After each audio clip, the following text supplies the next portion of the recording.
तो आज से लगभग मैं 1 से डेढ़ महीना पहले जब मैं रनिंग करता था, तो जो मेरी टाइमिंग थी वो करीब-करीब 35 मिनट के आस-पास आती थी और स्टार्टिंग में तो मैं अपने 5 किलोमीटर कंप्लीट भी नहीं कर पाता था। मुश्किल से डेढ़ किलोमीटर 2 किलोमीटर जा पाता था। उसके बाद मुझे रुकना पड़ता था और मैंने कुछ टिप्स फ़ॉलो करी हैं, कुछ एक्सरसाइज़ फ़ॉलो करी हैं और अगर हमारी टिप्स और एक्सरसाइज़ से कुछ बच्चों का फ़ायदा हो जाता है, तो मुझे काफ़ी ज़्यादा खुशी होगी। आप भी अगर नए हैं तो अपनी वीडियो को लाइक एंड सब्सक्राइब ज़रूर कर दीजिएगा। जय हिंद, आप सभी का स्वागत है आपके अपने चैनल प्रीवियस 24 पैट्स जहाँ पर। आज की वीडियो काफ़ी ज़्यादा इम्पोर्टेंट होने वाली है और आज की इस वीडियो में आपको मैं अपने डाइट और एक्सरसाइजेज़ के विषय में बताने वाला हूँ और कैसे जो मेरा टाइम है वो 35 मिनट से 22 मिनट हुआ है। और अगर मेरी इस वीडियो से किसी एक बच्चे की भी हेल्प होती है तो मुझे काफ़ी ज़्यादा खुशी होगी। मैं सबसे पहली चीज़ तो मैं आप सभी के साथ एक बात ये शेयर करना चाहता हूँ कि देखिए, मैं कोई ऑलरेडी पहले से कोई धावक नहीं था, ना ही मैंने जीडी की तैयारी करी है और ये जो रनिंग है मैंने अभी केवल 1 से डेढ़ महीने पहले ही स्टार्ट करी थी। और जो समस्याएँ आप सभी को हुई होंगी और वही सारी समस्याएँ मुझे भी देखने को मिली है, सिर पेन, नी पेन, साँस फूलने की समस्या, इन सभी समस्याओं से मैं भी जूझा हूँ। तो बेहतर तरीके से मैं आपको एक्सप्लेन कर पाऊँगा कि क्या-क्या चीज़ें मैंने फ़ॉलो करी हैं, चाहे गर्ल्स हों या फिर बॉयज़ हों, उन सभी के लिए काफ़ी ज़्यादा इम्पोर्टेंट वीडियो होने वाला है। और जहाँ तक मुझे लगता है कि कोई ऐसा धावक जो ऑलरेडी रन कर रहा है 1 साल, 2 साल या 4-5 महीने से, उससे बेहतर ही मैं आपको बताने का प्रयास करूँगा कि आपको कैसे-कैसे आपको इन सभी चीज़ों से छुटकारा मिल सकता है, ठीक है? तो वीडियो अगर आपको अच्छी लगती है तो वीडियो को आपको शेयर ज़रूर कर देना जिससे कि दूसरे बच्चे की भी हेल्प हो जाए। और जहाँ तक मैं उम्मीद करता हूँ कि अगर आप मेरे बताए गए जो भी डाइट्स हैं उसको फ़ॉलो करते हैं या एक्सरसाइज़ेज़ को फ़ॉलो करेंगे, निश्चित रूप से आपको 15 से 20 दिनों में आपको बिल्कुल आपको एकदम लगेगा कि हाँ, कुछ असर उसका कुछ न कुछ उसका इफ़ेक्ट आपको ज़रूर देखने को मिलेगा। और अभी आपके रनिंग में भी समय है, कम से कम 1 महीने के आस-पास कह सकते हो। 25-26 दिन में तो कम से कम आपका टाइमिंग है। जनवरी लास्ट में ही आपका रनिंग स्टार्ट होगा, तो समय आपके पास है। चलिए सबसे पहले स्टार्ट करते हैं। देखिए, मैं सबसे पहली चीज़ तो मैं आपको बता दूँ, जब मैं स्टार्टिंग में रनिंग करता था, तो मुझे जो टाइम आती थी 35 मिनट, ये 35 मिनट तो मैंने फिर भी ज़्यादा लिख दिया है। क्योंकि स्टार्टिंग में तो मैं रन नहीं कर पाता था, डेढ़ किलोमीटर या 2 किलोमीटर, इससे ज़्यादा नहीं कर पाता था, ठीक है? और कुछ डाइट्स मैंने फ़ॉलो करी हैं, हालाँकि मैंने किसी की गाइडेंस नहीं ली है, ना ही मैंने किसी अकेडमी वगैरह को जॉइन किया था। मैंने खुद से ही ये सारी चीज़ें करी हैं। हालाँकि हाँ, ये बात बिल्कुल सही है, मुझे भी कहीं न कहीं किसी न किसी से जानकारी प्राप्त हुई होगी, तब मैं आपको उससे बता रहा हूँ, लेकिन इससे आपको भी फ़ायदा हो जाएगा, ठीक है? चलिए स्टार्ट करते हैं। सबसे पहली चीज़ तो मैं आपको इम्पोर्टेंट जो बताऊँगा, वो रहेगा डाइट, कि डाइट में मैं क्या खाता हूँ। और ऐसा नहीं है कि मैं आपको बहुत ज़्यादा चीज़ें बताने वाला हूँ और जूते वगैरह के बारे में भी बात करूँगा, शूज़ के बारे में बात कर दूँगा, ठीक है? जिससे कि बहुत सारे बच्चे बच जाएँगे ज़्यादा खर्चे से या बहुत सारी चीज़ों से, जूते के वगैरह के बारे में। चलिए स्टार्ट करते हैं। देखिए, सबसे पहली चीज़ तो मैं आपको बता दूँ कि शूज़ को लेकर के मैं आपको एक चीज़ बता दूँ, क्लियर कर दूँ। देखिए, काफ़ी इम्पोर्टेंट पॉइंट है, तो इसको आप हल्के में मत लीजिएगा, क्योंकि शूज़ को लेकर के मैं भी काफ़ी ज़्यादा भटका हूँ। तो मुझे लगता है कि आप भी बहुत सारे बच्चे कन्फ्यूज़ रहे होंगे ऑलरेडी। तो ये जानकारी आपके लिए इम्पोर्टेंट होने वाली है। सबसे पहली चीज़ तो मैं बता दूँ कि मैं पहले जो शूज़ पहन के दौड़ता था, वो ऑलरेडी क्या था कि मैं कहीं आने-जाने के लिए रखा हुआ था। तो क्योंकि रनिंग वगैरह मैं करता नहीं था, तो मैं वही पहन के ज़्यादा जाया करता था। तो कम से कम मुझे लगता है 1 महीने के आस-पास मैंने उसी को पहन के रन किया है। लगभग डेढ़ महीने के आस-पास मुझे रनिंग करने हो गया, ठीक है? और 1 महीने के बाद अभी मुश्किल से 10-12 दिन पहले मैंने एक नया शूज़ लिया था और जिस तरीके से मैंने देखा था यूट्यूब पे या अन्य-अन्य जगहों पे, तो उस हिसाब से मैंने वो जो शूज़ है वो 2500 का शूज़ खरीदे हैं, ठीक है? वो नाइकी का अल्फ़ा फ्लाई है और काफ़ी मैंने नाम सुना था उसका कि काफ़ी अच्छा है, काफ़ी अच्छा है। और एक मेरा दोस्त है, उसने एब्रॉस का शूज़ लिया है, जो कि जिसमें कार्बन प्लेट वगैरह पड़ी हुई है। तो लिया तो मैंने उसको, लेकिन उसके बाद मैंने उसको केवल मुश्किल से 3 दिन यूज़ करा होगा। 3 दिन यूज़ करा, उससे मेरे पैर में जो है पेन एक्स्ट्रा बढ़ गया था, तो मैंने फिर उसको छोड़ दिया। तो मैं केवल आपसे इतना कहूँगा कि आपको शूज़ केवल वही लेने हैं जिसमें आपको एक तरीके से आपको लगे कि आप उसको पहन के दौड़ सकते हैं। हल्का-सा हो, आप जो पहन के दौड़ रहे हैं, आपको अगर उसपे कंफर्टेबल है, तो वो भी शूज़ आपके लिए बेहतर रहेगा। तो आपको जूते बदलने की कोई आवश्यकता नहीं है। आप जो जूते पहन के दौड़ रहे हैं, वही जूते भी आपको रनिंग में पास करा देंगे, ठीक है? तो मुझे लगता है कि अगर मेरी इस बात से अगर बहुत सारे बच्चे सहमत होंगे, तो कमेंट में आंसर ज़रूर करेंगे। और देखिए, मैं तो अपने जो पैसे थे वो लगा के फँस गया हूँ। हालाँकि मैं उसको पहन के रनिंग नहीं कर रहा हूँ, मैं जो पहले पहन के रनिंग कर रहा था, जिसमें मुझे कंफर्टेबल था, मैं वही पहन के दौड़ रहा हूँ, ठीक है? अब मैं बात कर लेता हूँ देखिए अपने डाइट को लेकर के। देखिए, डाइट की मैं बात करूँ तो पहले मुझे जो है साँस वगैरह की बहुत ज़्यादा समस्या हो रही थी। 1.5 किलोमीटर के बाद मुझे साँस इतनी ज़्यादा फूल जाती थी कि मुझे रुकना ही पड़ जाता था। तो अभी स्टार्टिंग करता हूँ कि डाइट में मैं क्या-क्या खाता हूँ जिससे कि आपको भी फ़ायदा होगा।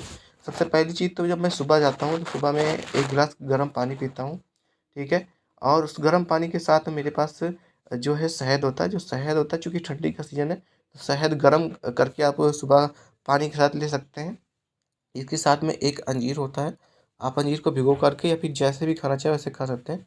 उसके साथ में 2 काजू होते हैं, 2 बादाम होते हैं, ठीक है? तो ये छोटी-सी चीज़ है, कोई बहुत ऐसा मैंने बहुत बड़ी चीज़ नहीं बता दी है। हब हर कोई इसको आसानी से ले सकता है, मिडल क्लास फैमिली वाला भी आसानी से ले सकता है। बहुत दिन नहीं, केवल आपको 1 डेढ़ महीने तक ही इसको मैनेज करना है और आसानी से इसका जो प्रभाव है आपको देखने को मिलेगा, ठीक है? इतना ही मैं केवल खा कर के रनिंग करने के लिए जाता हूँ, ठीक है? और लौट के जब मैं आता हूँ तो केवल जो है दलिया खाता हूँ। देखिए दलिया आप सबके यहाँ पे होता है, आपके यहाँ पे नहीं है तो आपने मम्मी वगैरह से कह देंगे तो बना देंगे।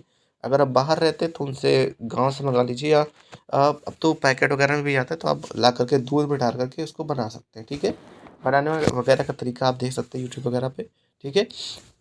और इसके अतिरिक्त अगर ज़्यादा बात करूँ मैं खाने की, तो खाने में आपको ऑयली चीज़ थोड़ा-सा दूर रहना ऑयली चीज़ से, यानी कि बाहर का चीज़ नहीं खाना। हालाँकि आप घर का दाल, चावल, सब्ज़ी जो आप खाते हैं रेगुलर वो आप खा सकते हैं, ठीक है? तो यही डाइट है, मैं इससे ज़्यादा कोई डाइट को फ़ॉलो नहीं करता हूँ, ठीक है? अब मैं पॉइंट टू पॉइंट बात करूँगा कि आपको हर एक समस्या के लिए क्या-क्या चीज़ें करनी होंगी। सबसे पहले मैं स्टार्ट करूँगा आपकी अ सबसे पहली अगर मैं बात करूँ तो सबसे पहले मैं बात कर लेता हूँ, देखिए जिन बच्चों के सीने सीने सीने कम हैं, जिनके सीने नहीं फूलते या साँस फूलने की समस्या होती है, इनके ऊपर बात कर लेता हूँ। देखिए सबसे पहली और ये सबसे इम्पोर्टेंट पॉइंट है, इसमें बच्चे काफ़ी ज़्यादा फ़ेल होते हैं सीने को लेकर के। तो देखिए जिन बच्चों का सीना कम है या सीना नहीं फूलता है, तो मैं सबसे पहली चीज़ तो जिनका सीना कम है, यानी 79 सेंटीमीटर नहीं है, तो उनसे मैं केवल इतना कहूँगा कि देखिए अगर आप जिम जॉइन कर सकते हैं, तो आप जिम जॉइन कर लीजिए 15-20 दिन के लिए। तो उससे आपको ज़्यादा इफ़ेक्ट मिलेगा और नहीं करना चाहते तो उसके लिए भी बहुत अच्छा-सा उपाय है। और जो उपाय मैं बताने जा रहा हूँ उससे आपका आपका सीना भी बढ़ेगा, आपका साँस फूलने की जो समस्या है वो भी ख़त्म हो जाएगी। देखिए सबसे इम्पोर्टेंट पॉइंट है वो है योगा।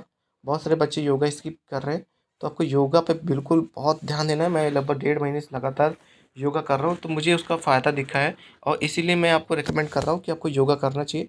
योगा में बहुत सारी चीज़ें नहीं करनी है आपको। योगा में आपको अनुलोम-विलोम करना है और कपालभाति, ये 2 एक्सरसाइज़ आप करेंगे, तो इससे आपको साँस फूलने की समस्या, जो आप दौड़ते हैं तो आपकी साँस फूलने लगती है 1.5-2 किलोमीटर के बाद, और इसके अलावा सीना कम है या जो भी चीज़ें हैं, ठीक है? ये सारी चीज़ें आपकी सॉर्ट हो जाएँगी। हालाँकि मेरा जो चेस्ट है वो बिल्कुल परफेक्ट है, मेरी जो चेस्ट जो है वो ऑलरेडी 85 सेंटीमीटर है मेरा फुला है। फुला करके मेरा 11-12 सेंटीमीटर फुला हुआ आता है। तो 94-95 के आस-पास आसानी से पहुँच जाता है। तो ये कैसे हुआ है? तो ये मेरे एक्सरसाइज़ेज़ और योगा की वज़ह से हुआ है, ठीक है? हालाँकि जिन बच्चों का नहीं होता है तो उनको ये योगा वग़ैरह फ़ॉलो करना चाहिए, ठीक है? और उम्मीद करता हूँ कि आपको ये सारी चीज़ें समझ में आ रही और अगर आप ऐसा करते हैं तो बिल्कुल फ़ायदा होगा। और हाँ, इम्पोर्टेंट पॉइंट मैं बताना भूल गया आपको। और जिन बच्चों को साँस में प्रॉब्लम है, सीने कम है, उनको डेली पुशअप लगाने हैं। मैं अगर बात करूँ तो मैं डेली 120 पुशअप लगाता हूँ, ठीक है? ऑलरेडी मेरा चेस्ट है उसके बाद भी मैं 120 पुशअप लगाता हूँ, क्योंकि इससे जो आप पुशअप लगाते हैं, उससे आप दौड़ते समय आपकी जो साँस फूलने की समस्या है वो समाप्त हो जाएगी। और 120 पुशअप आपको एक साथ नहीं लगाने, 20-20 के रेपिटेशन लगाने हैं। आप ऐसा भी कर सकते हैं, 60 पुशअप सुबह लगा लीजिए, 60 शाम को लगा लीजिए, 20-20 करके 3 बार में, थोड़ा-सा सुबह और थोड़ा-सा शाम को। तो इससे ये चीज़ें आपको बिल्कुल नष्ट हो जाएँगी आपकी। चेस्ट कम है या फिर साँस फूलने की समस्या है, तो ये सारी चीज़ें समाप्त होने वाली है आपकी, ठीक है? और अब हम आगे बढ़ते हैं नेक्स्ट पॉइंट की ओर, जो कि है हमारा shin pain and knee pain. हम दोनों की बात साथ में कर लेते हैं और इस पे सबसे ज़्यादा कमेंट मुझे आया था शिन पेन और नी पेन, और इन सभी पॉइंट को लेकर के बात करेंगे कि इससे हम कैसे बच सकते हैं। सबसे पहले हम बात करते हैं, देखिए शिन पेन के लिए। देखिए शिन पेन के लिए देखिए जो भी बच्चे दौड़ते हैं, अगर वो कह रहे हैं कि शिन पेन नहीं हो रहा, तो या तो वो बहुत दिन से दौड़ रहे हैं या तो फिर वो बिल्कुल प्रॉपर धावक है या तो झूठ बोल रहा है, ठीक है? सिन पेन हर सब बच्चों को होता है, लेकिन किसी को कम, किसी को ज़्यादा होता है। जो रोड पे रनिंग करते हैं, उनको सिन पेन की प्रॉब्लम ज़्यादा देखने को मिल रही है। हालाँकि ग्राउंड पे जो रनिंग करेंगे, उनको भी होने वाली है। ऐसा नहीं है कि ग्राउंड पे रनिंग करेंगे तो सिन पेन नहीं होगा। इससे छुटकारा पाने के लिए बिल्कुल इम्पोर्टेंट पॉइंट है, ये सिन पेन और नी पेन दोनों के लिए ही होने वाला है। देखिए, आपको रनिंग करने के बाद आपको सिंपली जब आप घर पर आते हैं, तो अगर आपको ज़्यादा हो रहा है तो आपको पहले तो एक्सरसाइज करनी, मैं आपको कल एक्सरसाइज पे डिटेल वीडियो बना के दे दूँगा। मैं कम से कम 1 घंटे का डेली एक्सरसाइज करता हूँ, तो वो जो 1 घंटे का जो एक्सरसाइज है, मैं बिल्कुल आपके साथ शेयर करूँगा जिससे कि आपको भी वो फ़ायदा हो। तो आपको नेक्स्ट वीडियो का वेट करना, क्योंकि वीडियो काफ़ी ज़्यादा बड़ी हो जाएगी। तो सिन पैन, नी पैन के लिए मैं क्या करता हूँ कि मैं अपने पैरों को गर्म पानी से धुल लेता हूँ, और गर्म पानी मतलब गर्म पानी अच्छा खासा गर्म रहता है। उसके बाद उसमें पैर रख के थोड़ी देर बैठता हूँ। ये जो तलवा होता है ना, उसको अच्छे से हम सेकते हैं। उसके बाद उसी गर्म पानी से हम अपने सिन को सिन पेन जहाँ जिस एरिया में होता है वहाँ पे, इसके अलावा हमारे अपने घुटनों को अच्छे से सेकते हैं। सेकने के बाद क्या होता है, जब आपको लगे पानी ठंडा हो गया है, हल्का-हल्का नॉर्मल हो गया, तो आपको निकालना है। पैर को आपको अच्छे से साफ कर लेना है। उसके बाद उस पे क्या करना है, आप एक ट्यूब आता है, न्यूरामेंट करके आता है। न्यूरामेंट हालाँकि अब इतना इफ़ेक्टिव नहीं रह गया, तो आप मैं रिकमेंड करूँगी कि आपको ओमनीजेल करके आता है, उसको आपको लेना है, ओमनीजेल लगाना है उस एरिया में, अपने घुटनों पे या उस जगह पे, और सिन पेन पे, घुटनों पे, जहाँ-जहाँ पे हो रहा है, ठीक है? लगाने के बाद क्या करना है कि आपको थोड़ी देर वेट करना है, जब हल्का सा वो सूख जाएगा, तो उस पे अगर आप ज़्यादा दर्द कर रहा है, तो आप उस पे गरम पट्टी बाँध लीजिए, ठीक है? तो ये चीज़ करेंगे तो आपको बिल्कुल, आप दूसरे दिन रनिंग करने के लिए बिल्कुल तैयार रहेंगे, और आपको दूसरे दिन रनिंग करने के लिए आपको ऐसा लगेगा कि नहीं, सिन पैन आपके पैर में है। और इसी तरीके से करते धीरे-धीरे आपका सिन पैन समाप्त हो जाएगा। और ये जो सिन पैन और नी के पैन की बात है, ये ज़्यादातर आपका एक्सरसाइज़ से समाप्त होता है। तो एक्सरसाइज़ क्या है, एक्सरसाइज़ ऐसे नहीं बताया जा सकता है। वीडियो भी काफ़ी ज़्यादा लंबी हो गई, तो एक्सरसाइज़ को लेकर के हम नेक्स्ट वीडियो में बात करेंगे। और देखिए, बहुत लेट में नहीं करूँगा, कल ही ये एक्सरसाइज़ से रिलेटेड आपको वीडियो मिल जाएगी, और लगभग 1 घंटे का एक्सरसाइज़ रहेगा। आपको फॉलो ज़रूर करना है। अगर आप उसको 15 दिन भी फॉलो कर लेते हैं, तो आपको दौड़ने में बहुत हेल्प होने वाली है।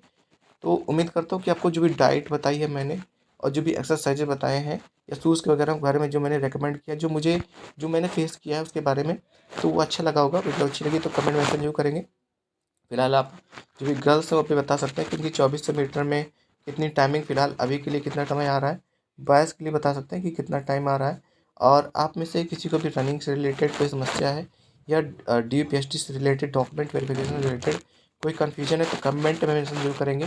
आपके सभी कमेंट्स के आंसर देने का प्रयास किया जाएगा, और जो भी आपके रिलेटेड जो भी क्वेरी है उसको उत्तर देने का प्रयास किया जाएगा।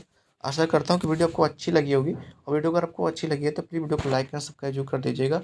मिलते हैं नेक्स्ट वीडियो में। Thank you so much. धन्यवाद। जय हिंद, जय भारत।